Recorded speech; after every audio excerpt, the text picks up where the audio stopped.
But what is an inclusive national story? I don't think it's... How do you create an inclusive... I mean, just to look at them, growth and good jobs in every place, well, that's verbal baby food. Richer lives with choices and opportunities for all.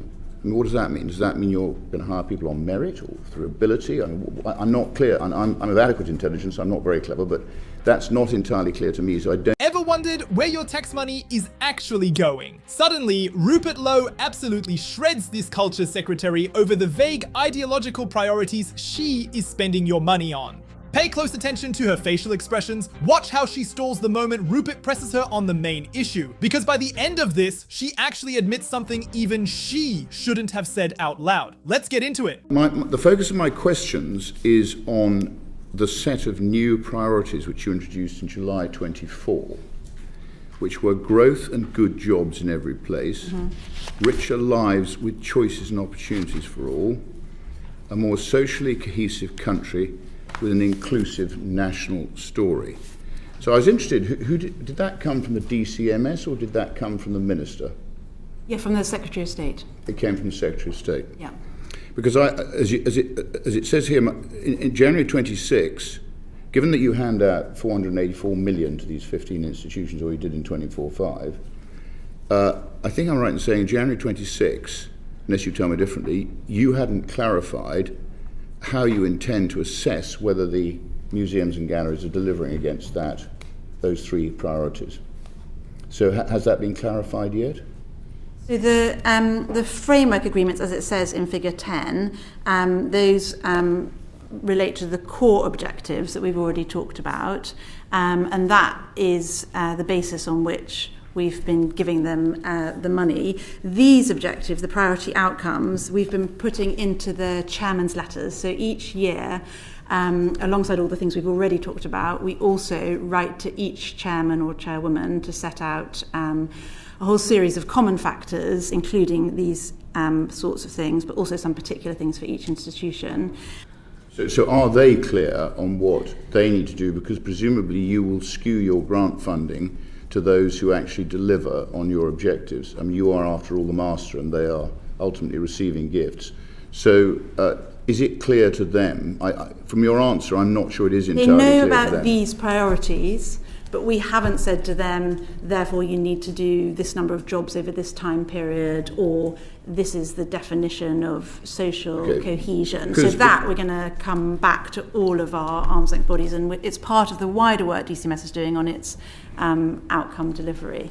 Before you watch this, remember this woman runs a department spending £500 million of your money. Listen to how Lowe responds to her vague targets.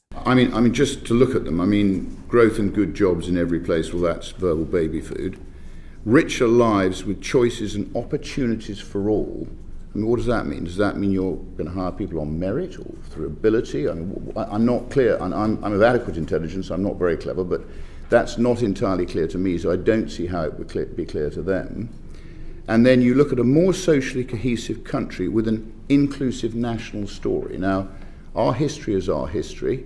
Geology is geology. So how does somebody like the Natural History Museum, for instance, change itself to deliver on an inclusive national story? And aren't people coming to Britain because they want to see our history? They want to see our culture, and particularly those foreign visitors who are coming here. Do they want to see that interfered with, and could that not possibly damage the visitor numbers if you start messing around with that too much? There's quite a lot in that. Is it okay if I just break down some of the things? Well, I couldn't help asking because I think it's quite important. I know, understood, of course. So at this point in their framework agreements, they are delivering against their objectives of caring for the collection and ensuring those collections are accessible on a free basis, because that's the policy decision.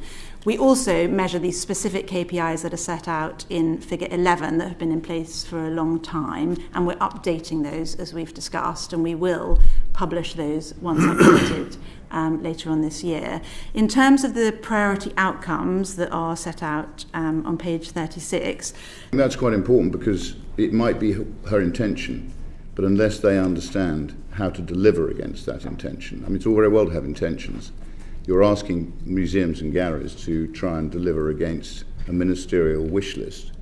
and it's not clear how you're going to judge them. And until you're clear on how you're going to judge them, I'm not sure how you're going to judge against these, what I personally find very difficult to understand priorities. I think there are many more priorities that I would put at the top of the list, but I'm not the minister. However, if you're going to put them there, you've got to tell people how they can deliver what she wants. Yeah, I think at this stage, we've told them what they are, and they are aware of them, and so, you know, I think they may well be doing things that contribute. What we haven't done is said these are the specific metrics. So obviously, once we have those, you know, those will be clear, but they are not at this stage. But what is an inclusive national story? I don't think it's. How do you create an inclusive national story? History is history, isn't it? Well, I don't think probably I'm going to solve it right now. What I'm saying to you is they have their clear outcomes, and then on this area, we're doing further work. I would be careful not to damage a model which, as you said earlier, is very successful. And there it is. Rupert Lowe just exposed the entire ideological capture of our cultural institutions in 6 minutes. £484 million, 15 museums, and nobody, not the civil servants, not the minister, can tell you what inclusive national story actually means. And that should make every single person watching this absolutely furious. While councils are closing libraries because they're broke, this department is shoveling £500 million into ideological projects so vague that the woman in charge of the checkbook can't even define them. That's what your taxes are paying for now. Not roads, not schools, not hospitals, a story. And nobody in Whitehall can even tell you what the story is. This is exactly the rot Rupert Lowe is exposing, and this is exactly why they dislike him for asking. If you found this as shocking as I did, hit subscribe. We're going to keep covering this.